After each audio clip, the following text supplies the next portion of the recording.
36 hours been like for you? Everything that's happened. It's been eventful, to say the least. Definitely not something I expected preparing throughout the week, but it's been fun more than anything. I'm just happy we won. That's the thought that keeps coming back to my head, is that we won. We won the game. We're 1-0. That's all. That's the most. That's the thing I care about most. Between you and Madison, can you describe what Saturday was like for your parents? Oh, I can't imagine. My parents were in Idaho watching his game, but they were watching my game on their iPhone.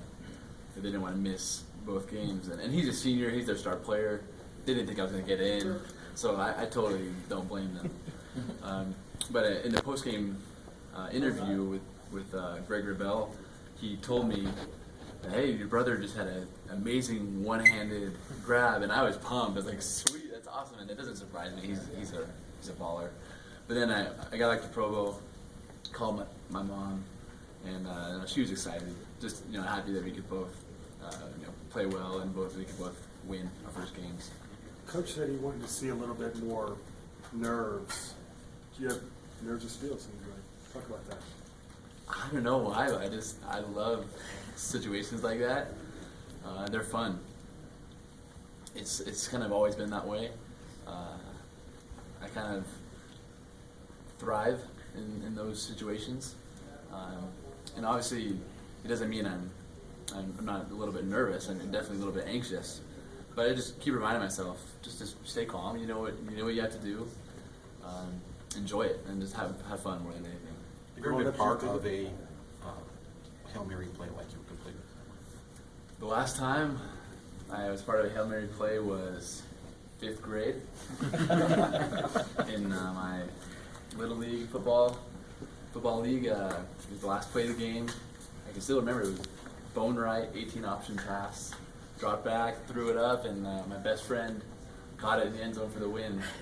And that was the last time I was a part of the Hail Mary, but definitely wasn't in front of 90,000 fans. What was this play called the other day? Is that 84. It's just our Hail Mary call, nothing significant. How would you describe the BYU Boise rivalry as a Boise guy or from there? I think it's an awesome matchup. I don't necessarily know why, but there always is a little bit of a rivalry between us. And growing up a huge Boise State fan, I was always torn when Boise State and BYU would play, because I'm a huge BYU fan, but also a huge Boise State fan. I remember the first time I watched, it was on TV, it was in Provo, and Boise State won the game. And I was torn. I didn't know if I was happy or not. But I think as time has gone on, I'm definitely pulling for BYU. but it's a good matchup. Two great programs, two good teams. So it's a fun matchup for sure. Is it cool to think that that's your first career starts against your hometown team? It is pretty special. I have some friends on the team, some former teammates, and I know Coach Harsin, and it'll be fun to have them in town, have them in Provo, and obviously where I'm from, everyone's a huge Boise State fan, so I know I'll have a lot of people rooting against me, but it's fine. It's college football, and I kind of have to remind myself that it doesn't matter who it is, exactly who we're playing. It's our opponent, and I have to respect them no matter who they are. Did you consider them at all, or were you a BYU guy? No, I definitely did. I think when it came down to it, I narrowed it down to Boise State and BYU. Those are my top choices. And Coach Peterson was the coach when I was in high school, and loved Coach Peterson, loved the program, and so I definitely considered it.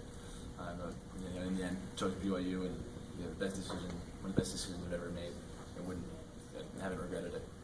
What's the process been like trying to get game ready, even though you didn't know you were going to be playing a game, from ending your mission to this point now? It's been, I'm assuming, a lot in the 3 months. Mm-hmm. So I came home knowing that I was only going to have a few months, right, to get ready for the season.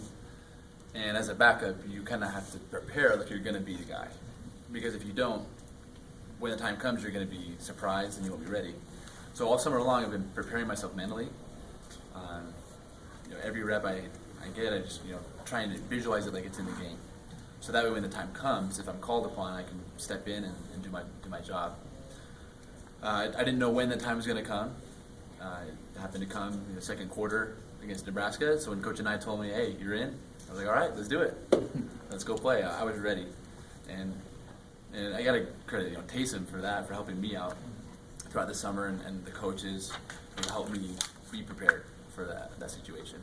So you felt comfortable as far as playbook and all that stuff. You felt you had all that Yeah. down, and you felt comfortable. Yeah, stepping in. I felt great about it, and I was excited. I mean, guys were even noticing that. Man, like, you look happy. I'm like, yeah, I am. Let's go play. It's been a while since I played, so it felt good to be back out there again. Could you describe your chemistry with these receivers? You've had a short time with them. Nothing like what Taysom's had, but the height of 6'5" guys and things like that. What do you like about how you work with them? I love our receivers. I love them so much. Not only because they're great football players, but because they're great guys off the field. Some of my closest friends. And right when I got back, they rallied around me and welcomed me back, and made me feel welcome. And that only, it correlates, it translates over to the field as well, because we know we can trust each other. We know we're there for one another. And yeah, while I might not have as many reps with them in practice, the ones I do get, I try to make the most of, and try to stay a little bit later after practice and get some extra throws in just to get that connection down.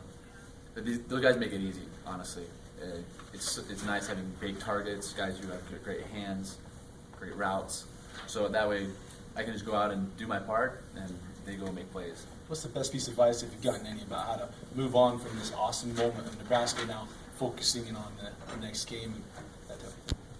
I don't know if I've gotten like a piece of set advice, but just internally, I know that as great as it is to come out with a win, you have to come right back around and start preparing for the next week. So yeah, we're happy we came out with a win, and it's awesome. We're happy about it, but now it's on to Boise State, and it was a great team. So we can't get too caught up in it. We can't focus too much on it, because in 5 days, 6 days, we're going to play another tough team. So now we're just staying focused, remembering that it's just one game, and now we got to do the best we can to prepare and train for a tough game on Saturday. Did your phone explode as soon as that all went down? Yeah, it did. Throughout the night, a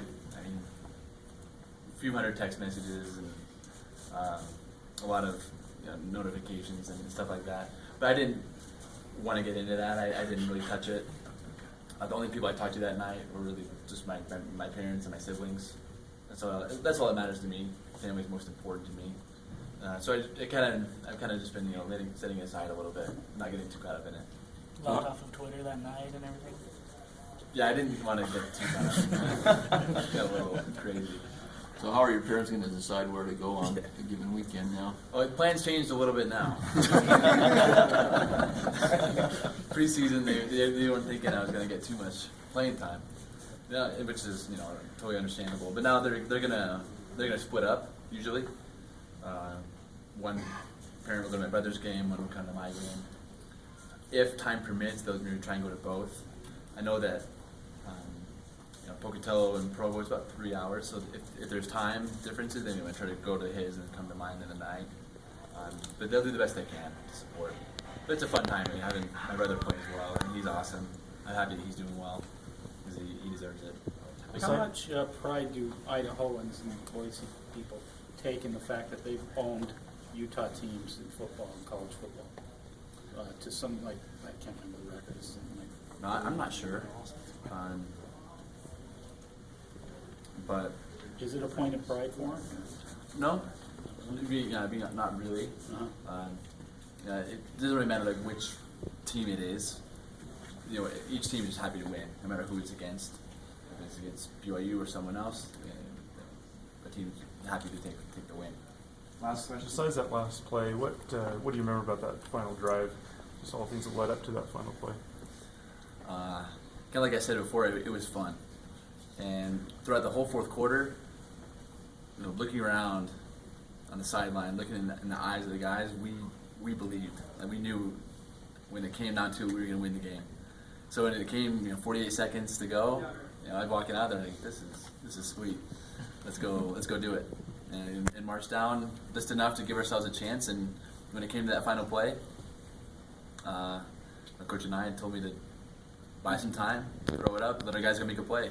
And I felt confident about it. I knew I had 3 incredible receivers. And looking around, I felt good. Okay. So when it happened, and it was obviously a moment of pure joy and elation, but it was a moment of that came from confidence, that came from belief, and knowing that we could do it if we just stuck together and kept fighting till the end.